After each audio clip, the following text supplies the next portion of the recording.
Halo Sobat Fisika, gimana nih kabar teman-teman semuanya? Semoga sehat dan bahagia selalu ya. Ada pepatah yang bilang tak kenal maka tak sayang. Jadi sebelum kita masuk ke bincang podcast kali ini, aku bakal memperkenalkan diri dulu nih teman-teman. Halo, perkenalkan aku Nimas Pratinur Azizah, biasa dipanggil Tiwi. Aku dari Fisika Angkatan 2022. Salam kenal semuanya. Oh iya teman-teman, ada yang baru loh dari podcast Himavi. Kira-kira pada penasaran gak sih yang baru tuh apa? Karena yang kita tahu kan, kalau podcast intinya ngobrol biasa aja. Terus yang bikin baru dari podcastnya itu apa sih? Oke, tanpa berlama-lama lagi, aku bakal kasih tahu deh. Jadi, gini teman-teman, podcast Himavi resmi berganti nama menjadi Shatter. Pasti teman-teman pada bertanya-tanya nih, kira-kira shatter tuh apa sih? Kenapa ya? Kok dinamain shatter? Oke, jadi shatter adalah kepanjangan dari sharing and talk together. Nah, shatter sendiri berasal dari bahasa Inggris yang artinya penghancur. Jadi, di podcast kali ini dan seterusnya kita nggak cuma ngobrol dan sharing aja nih teman-teman. Tapi kita juga bisa saling bertukar pandang tentang permasalahan yang dialami, terkhususnya di lingkungan mahasiswa fisika. Wah, kedengarannya menarik bukan? Nah, karena dari tadi aku udah ngomong banyak banget, jadi kali ini aku bakal ngajak beberapa teman nih buat ngobrol dan sharing sama aku tentang pengalaman mereka selama berpuasa di kota rantau. Oke, mari kita sambut nih kedua teman kita yang bakal ikut sharing bareng aku di sini. Jadi, yang pertama itu ada Kak Ersa dan juga Fiesta dari Departemen Kesmara. Mungkin bisa langsung kita sapa aja kali ya. Halo Kak Ersa. Halo Tiwi, wah akhirnya aku diundang juga nih jadi pembicara di Shatter episode pertama. Udah gak sabar banget nih buat ngobrol bareng Tiwi. Wah, sama banget nih Kak. Aku dari tadi juga udah gak sabar banget buat sharing bareng kakak. Mungkin aku bakal sapa teman aku yang satu lagi nih. Halo Fiesta. Halo Tiwi. Wah, kedengarannya Kak Ersa sama Fiesta semangat banget ya kali ini. Pasti semangat dong Wi. Bener banget tuh yang dibilang sama Fiesta. Kita berdua udah semangat banget nih Wi buat ngobrol dan bincang-bincang santai bareng Tiwi. Oke deh, tanpa basa-basi lagi, mungkin langsung aku mulai aja kali ya. Shatter episode pertama yang akan sharing pengalaman dengan tema berpuasa di kota rantau, banyak senang atau sedihnya ya. Nah, buat temen-temen yang lagi dengerin podcast ini, kalian ada yang dari perantauan gak sih? Pastinya banyak dong ya. Nah, gimana sih rasanya first time ngerasain puasa di kota orang? Udah jauh dari keluarga, terus apa-apa harus siapin sendiri. Pastinya ada culture shock-nya sendiri gak sih?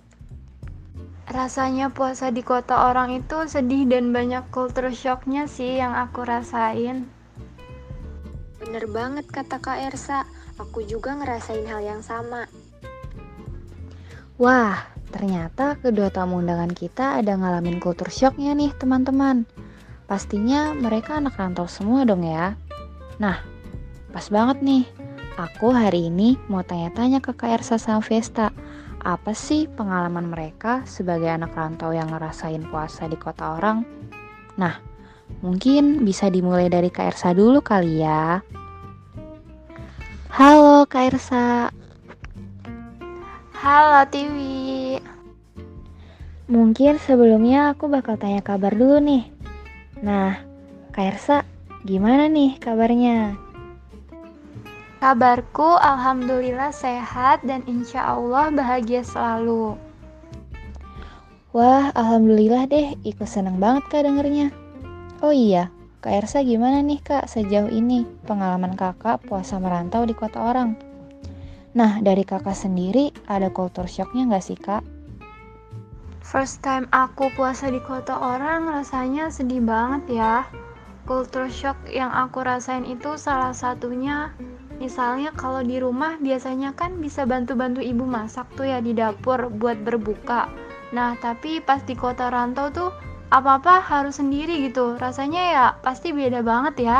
Dan kalau boleh jujur nih ya, minggu pertama puasa hampir setiap berbuka aku tuh rasanya sedih banget, kayak sampai mau nangis gitu karena belum terbiasa sih untuk kayak berbuka di kota rantau yang biasanya buka bareng sama orang tua terus harus sendiri kan.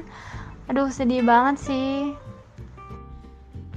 Ya ampun, ternyata bener-bener beda banget ya Kak, suasana di sini sama di rumah. Iya, beda jauh banget sih di kota rantau sama di rumah sendiri waktu bulan puasa tuh kerasa gitu. Wah, ternyata itu ya teman-teman kultur shock yang dialami oleh Kak Ersa. Kedengarannya sedih banget gak sih? Nah, kalau dari Fiesta sendiri gimana nih? Ada gak sih kultur shocknya? Terus kira-kira ada hal-hal baru gitu gak yang udah kamu lewatin selama puasa ini? Aku juga sedih banget sih jujur. Culture shock yang aku rasain itu kalau di rumah sahur dibangunin sama mama. Tapi pas di kota rantau harus bangun sendiri. Terus kadang males bangun yang akhirnya jadi gak sahur deh. Wah, ternyata pengalaman dari teman-teman beragam semua ya. Oh iya, kalau dari kalian sendiri kan sebagai anak rantau, kadang suka ada tuh libur 3 hari atau beberapa hari gitu.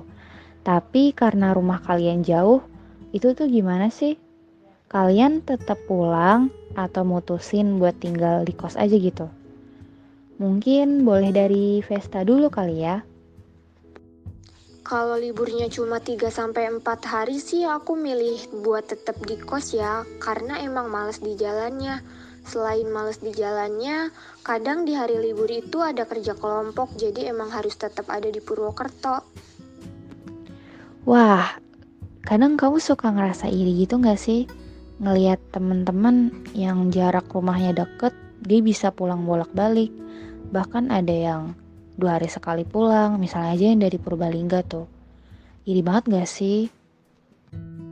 Iri banget sih jujur, rasanya pengen pindahin rumah biar deket. Waduh, kalau bisa aku juga pengen sih angkut rumah aku ke Purwokerto, biar lebih deket gitu ya kan. Nah, itu kan tadi dari Fiesta. Kalau dari KRSA sendiri gimana nih Kak? Kalau ada jarak 3 hari libur, biasanya kakak tuh mutusin di kos aja, apa tetap pulang? Kalau dari aku biasanya libur yang nanggung gitu, aku mutusin buat nggak pulang sih, karena selain capek di jalan juga biasanya ada beberapa hal atau kegiatan organisasi yang memang harus dikerjain di sini. Jadi ya mutusin buat netep aja di Purwokerto kalau liburnya cuma sebentar ya. Ternyata dari Vesta sama KRSA sendiri lebih memutuskan untuk tetap di kos ya teman-teman. Karena selain tanggung juga pasti ngerasa capek di jalan gitu gak sih?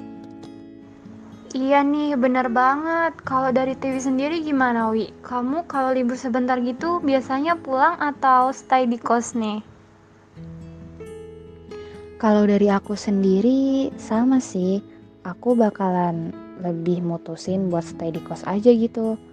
Berhubung aku pulang naik bis, terus makan waktu yang cukup lama buat di jalan, jadi nantinya itu liburannya kayak kurang puas aja gitu. Iya ya, bener banget. Biasanya makan waktu berapa lama tuh, Wi, kalau di jalan? Kalau kamu dari Purwokerto ke rumah? Kalau aku di jalan itu biasanya 9 jaman lah ya kurang lebih. Wah, lama banget ya. Iya, lama banget Wi. Iya ya teman-teman, soalnya rumah aku jauh. Oh iya, kalau dari KRSA sama Fiesta sendiri itu berapa jam? Kalau dari aku sendiri biasanya naik kereta itu sekitar 5-6 jam, Wi. Kalau aku naik motor sekitar 3-4 jam.